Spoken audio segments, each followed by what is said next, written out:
प्रभु तेरे नाम की भेंट कैसी है।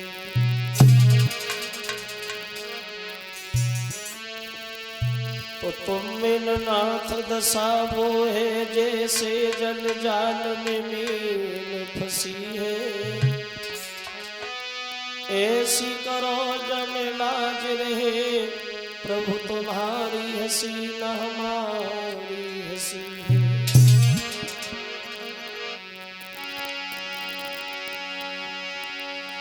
तो लाल देह लालीन से उधरे लाल लंगूर वज्र देह दानव दलन सुजय जय जय कपिसूर।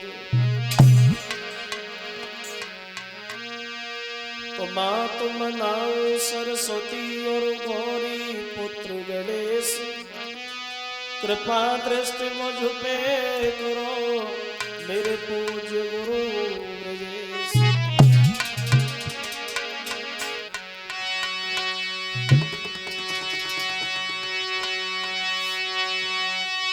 तो दीन बंधु दया निधि हे प्रभु न्यायाधीश तुम सदा सहायक दीन के मैं तुम्हें नवाऊं शीश। बोलिए गोविंद भगवान की।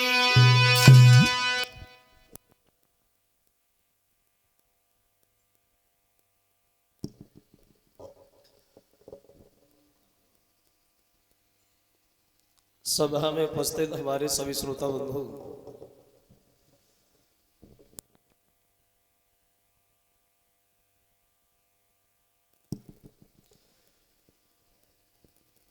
आज ही भगवान की पावन कथा को चलते हुए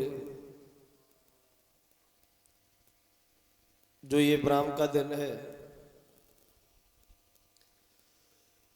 भगवान की पावन कथा श्रवण कराते हुए गंगा के किनारे व्यास के पुत्र श्री सुखदेव जी समझा रहे। सुनिए महाराज परीक्षित।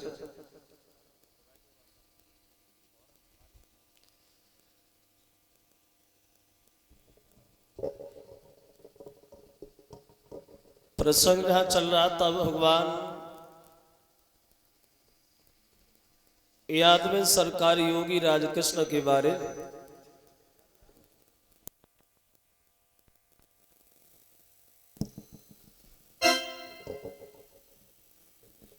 कि भगवान कन्हैया जो है परसों का वादा देकर के वृंदावन से मथुरा चले गए। वर्षे हो गई वापस लौट के नहीं गए तो हाल बेहाल हुआ नंद बाबा माँ यशोदा का। गोपियां भगवान की प्रेम वेदना में बड़ा व्याकुल है, परेशान। तो एक दिन भगवान कन्हैया ने सखा उद्धव को वृंदावन भेजा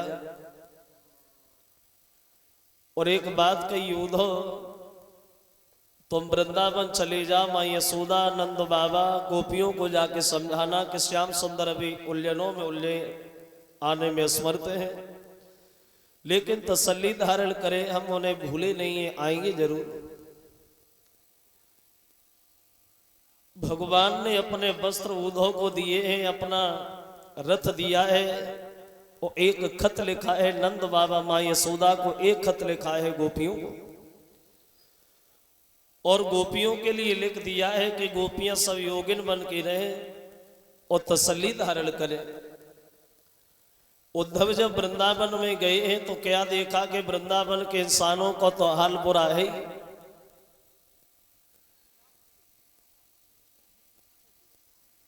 लेकिन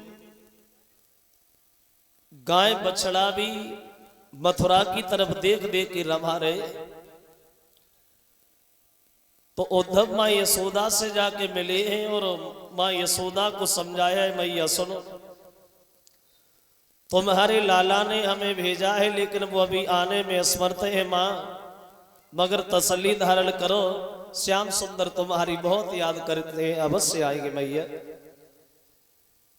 नाना भांत उद्धव माँ यशोदानंद बाबा को पूरी रात भर समझाते रहे। सुबह जब हुआ है तो गांव से बाहर ये घूमने के लिए चले। जब गांव से बाहर उधो गए हैं तो क्या देखा कि एक कुआं पे कुछ लड़कियां पानी भर रही। पानी तो भर रही लेकिन लड़कियों की दशा क्या है। उद्धव ने दूर से देखा, भगवान की ब्रह वेदना में वो गोपियां इतनी पागल। अगर कोई लड़की एक हाथ में रस्सी पकड़े है दूसरे में घड़ा पकड़े है तो उसे इतना ज्ञान नहीं हम इस रस्सी को घड़ा में फंसाए। अगर कोई गोपी जल की भरी गागर सर पे रखे हो तो उसे इतना ज्ञान नहीं हमें घर पे जाना है दूसरा काम करना। अगर कोई गोपी घड़ा कुआं के अंदर डाले है तो उसे इतना ज्ञान नहीं है कि हम इस घड़ा को ऊपर भी खींच लें। कन्हैया की याद में गोपियां बड़ा व्याकुल है। उद्धव दूर खड़े होके देख रहे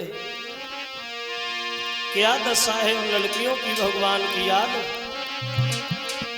ऐसा ही नहीं तो कोई घट भरे घाट ही पर वो घंटों से खड़ी दिखाती है।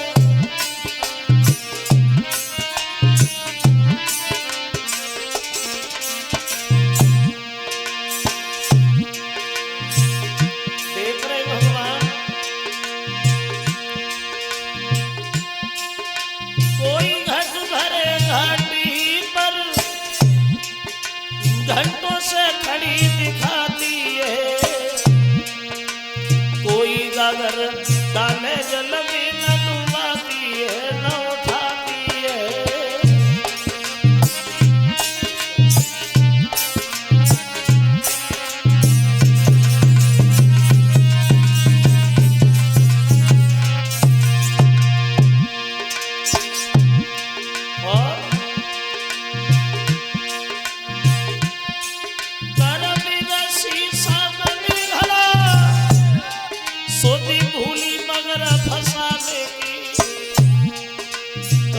घड़ा सर पे रखो पर खबर नहीं घर जाने की।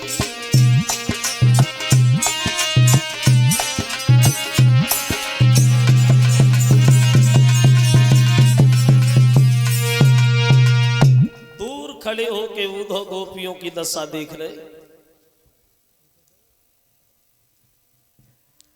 अगर कोई लड़की हाथ में घड़ा पकड़े उसे इतना ज्ञान नहीं हमें घर पे जाना है दूसरा काम करना।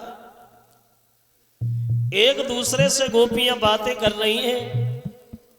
चंद्रा बोली ललिता क्या श्याम सुंदर हम लोगों को भूल गए, क्या कन्हैया आएंगे नहीं। तो ललिता बोली है वो आएंगे तो मगर अभी नहीं आएंगे। कब आएंगे। जवाब दिया वो तब आएंगे जब हम उनकी ब्रह वेदना में तड़प तड़प के मर जाएंगे, अभी नहीं आएंगे श्याम। लड़कियां एक दूसरे से बातों में लगी हैं और बातें कर रही हैं कुआं पे खड़ी होके भगवान के बारे में। तो ललिता बोली बेनिर्मोही वो इतनी जल्दी नहीं आवे।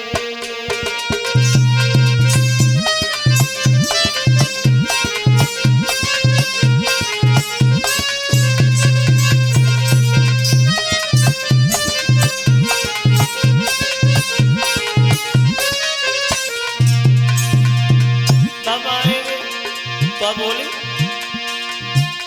ललिता बोली बेनिर्मोही इतनी जल्दी नहीं आवेंगे। तब आवेंगे जब तड़प तड़प इस जगह सभी मर जाएंगे।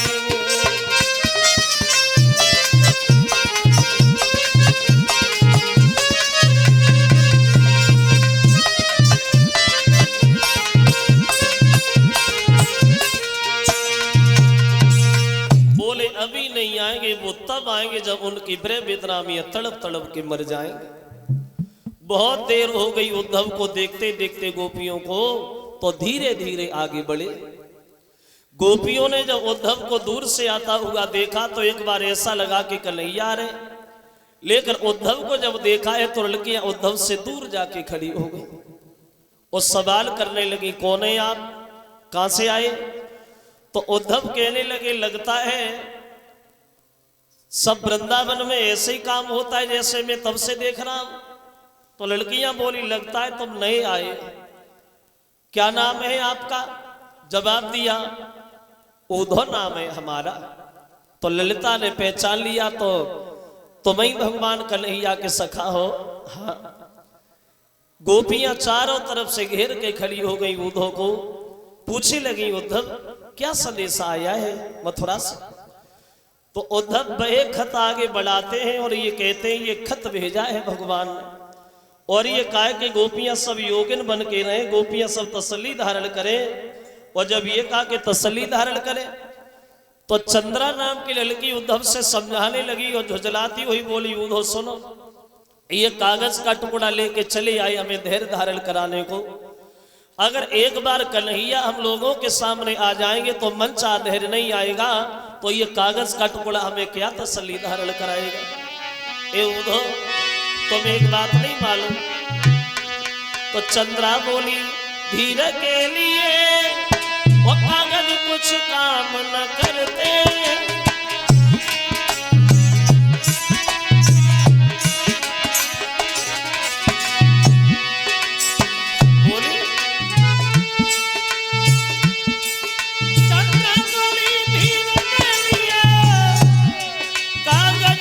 काम न करते, जीवन के सूखे पड़े भय पत्रों से कुआं न भरते।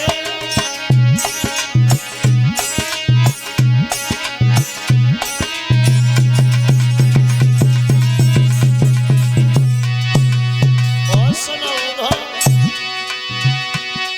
जिनको मोहन मिल करके भी मन चाहा धैर्य न आएगा, उनको ये ना कुछ कागज का टुकड़ा क्या धैर्य बंधाएगा।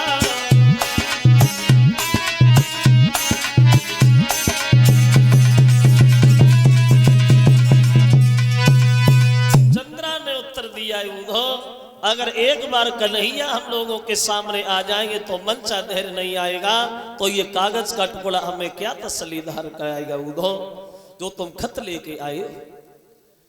तो उद्धव बोले, बहनाओ आप तो नाराज हो गए, हमारा मतलब ये थोड़ी है तुम्हारा दिल दुखाना, श्याम सुंदर तुम्हारी बहुत याद करते, जरूर आएंगे, बहनाओ तसल्ली धारण करो। तो ललिता नाम की लड़की बोली, उद्धव इधर आ, क्या समझते श्याम अपने आप को, जो ये कागज का टुकड़ा भेज दिया हमें धैर्य धारण कराने को? ये बहे वृंदावन है उद्धव, जहां थोड़ी सी माखन के पीछे नाच नाचे श्याम। लेकर किस्मत की बात है उद्धव कि वो जहां से गए तो महाराजा बने गए, और हम उनकी याद में तड़प रहे, रो रहे। और ललिता उद्धव से बोली, उद्धव मेरी बात सुनिए, वे भूल गए लेकिन हम नहीं भूले। और बोली, क्या भूल गए गुलजा खाना, और या चोरी करना छोड़ दिया, इस परमतिया गिन राधा से, या उन्होंने रिश्ता तोड़ दिया।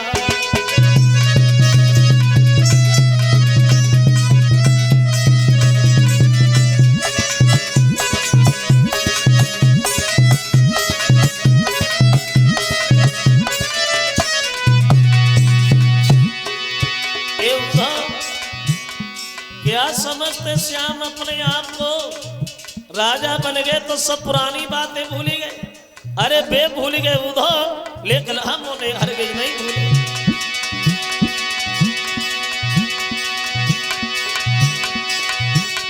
मथुरा नगरी में जाकर के दूसरो नंग चढ़िया,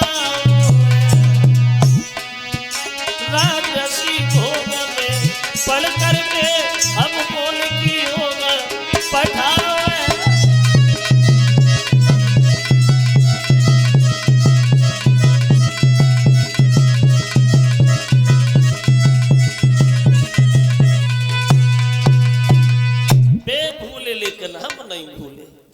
ये वो ही वृंदावन है जहां थोड़ी सी माखन के पीछे नाच नाचे श्याम।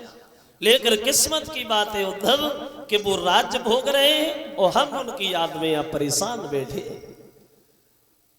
तब तक राधा आगे बढ़ी और राधा उद्धव से सवाल करने लगी, उद्धव चलो ये बातें छोड़ो, लेकिन हमें एक बात बताओ कि श्याम सुंदर ने क्या भेजा है हमारे संदेशा में, कब आएंगे वो? और जब आपको भेज ही दिया है तो आपको तो बताया होगा कि वो उस दिन आएंगे, कब आएंगे श्याम? तो उद्धव कहने लगे, हे राधा, श्याम सुंदर ने ये तो नहीं कहा कि उस दिन आएंगे, लेकिन हाँ इतना जरूर है, अगर इतना बड़ा स्नेह है भगवान से, प्रेम है भगवान से, तो भक्त के बस में ही भगवान हुआ करते। राधा, श्याम सुंदर अवश्य आएंगे। तो राधा अनजान बन करके पूछने लगी, उद्धव कि अये कबे बंसी वाले, बोली कि अये कबे बंसी वाले वो मुरली मनोहर मेरे साथ।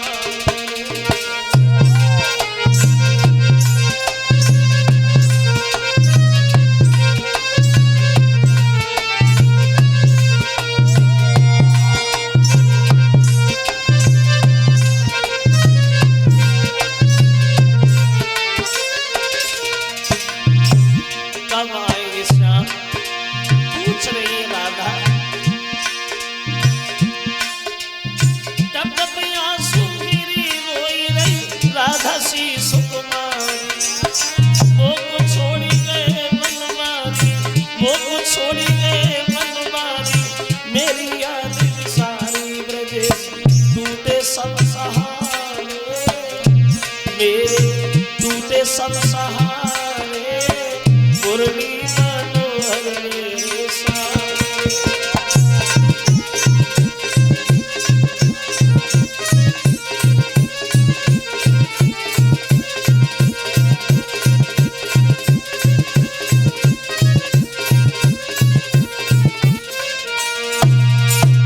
कब आएंगे श्याम? सिर्फ हमें ये सवाल का उत्तर चाहिए उद्धव। मैंने तो उनसे कुछ नहीं कहा, सिर्फ जाते समय ये पूछ लिया था कि तुम कब आओ। तो उन्होंने उत्तर ये दिया था कि मैं परसों आऊंगा, इसके अलावा मेरी उनसे कोई बात ही नहीं भई उद्धव। और वो राधा उद्धव से बोली है, उद्धव इसके अलावा कि मैंने कछु न कही और एक बात न कही, वो जुदाई की पीड़ा फिर काहे को दई है, कछु न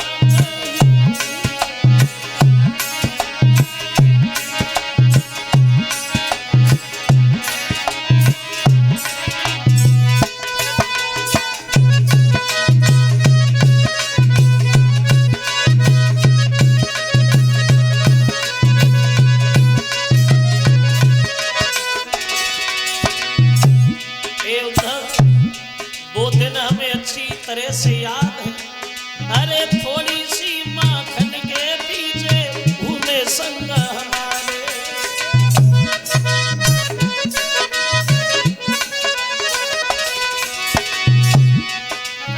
थोड़ी सी माखन के पीछे घूमे संग हमारे, कौन सी भूल तभी निर्मोही जोर उठे बंसी वाले।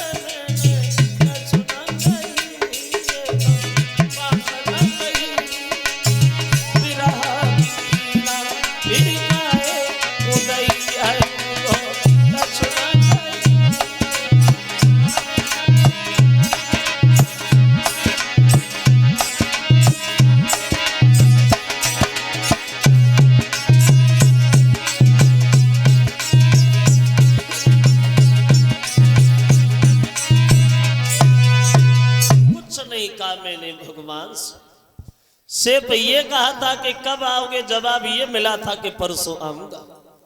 ये शब्द कह करके राधा आंखों में आंसू लेकर के रोने लगे। तो उद्धव राधा को समझाने लगे, राधा सुनो,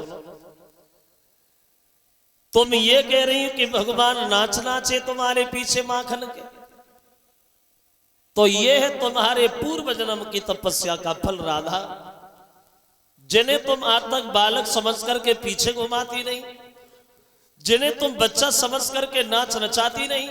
सच तो ये है कि वो इंसान नहीं बल्कि भगवान। जब ये कहा कि भगवान, तो अनजान बनकर के राधा एक बात और बोल बैठी, उद्धव चाहे तुम उन्हें भगवान मानो और चाहे इंसान मानो, लेकिन हमें उन्हें कुछ और मानना है, और हम उन्हें मानते कुछ और है। क्या मानती हो? तो राधा बोली, उद्धव सुनो, उद्धव संसार का है कुछ भी, वो हम एक धारणा धारे, क्या कि बिन रहे नारायण है, वो हमको तो प्रियतम प्यारे।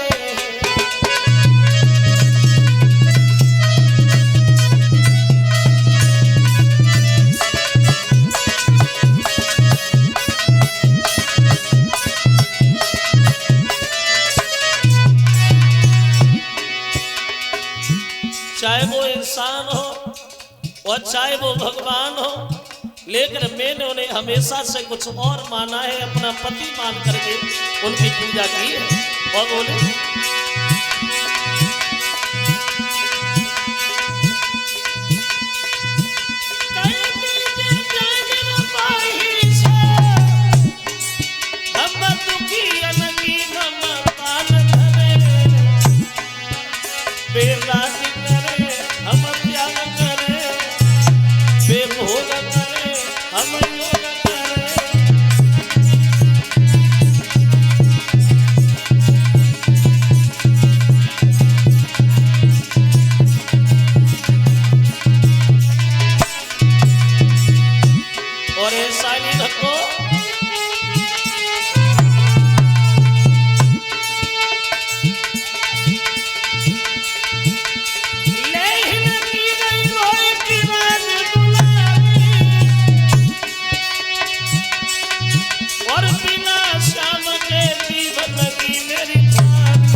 साफ शब्दों में उद्धव से कह दिया, उद्धव चाहे वो इंसान हो और चाहे वो भगवान हो, लेकिन मैंने उन्हें हमेशा से अपना पति समझा है और पति समझ करके हमने उनकी पूजा की है।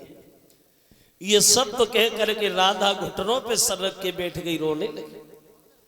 और जब राधा को रोता हुआ देखा तो उद्धव ने दोनों हाथ जोड़े एक बात कही, माफ करना राधा, अभी तक तो हम लोग ये जानते थे और हम ये मन में सोचते थे कि गोपियां सब पागल हैं, लेकिन आज हमारे समझ में आया अगर वो इंसान नहीं भगवान है तो तुम भी भक्ति रूपी अवतारे नो राधा, इतना बड़ा स्नेह लगाओ तो भगवान अवश्य तुम्हारे करीब आएंगे, तसल्ली धारण करो। नाना बात गोपियों को उद्धव समझाते हैं और ये वापस चलते। और जब उद्धव वापस चले तो लड़कियां सब उदास होके खड़ी हो गई। तो उद्धव पूछने लगे अब उदास क्यों हो? अब तो भेजेंगे भगवान को, तुम्हारे पास आएंगे श्याम। तो लड़कियां बोली उद्धव वो वाली बात नहीं है, बात इस बात की है, अभी थोड़ी देर तुम आ गए थे तो अच्छा लगने लगा था, अब तुम भी जा रहे हो तो तुम्हारे जाने के बाद हमारे साथ क्या गुजरेगी, क्या गुजरेगी? तो लड़कियां बोली उद्धव तुम तो चले जाओगे, लेकिन तुम्हारे जाने के बाद बोली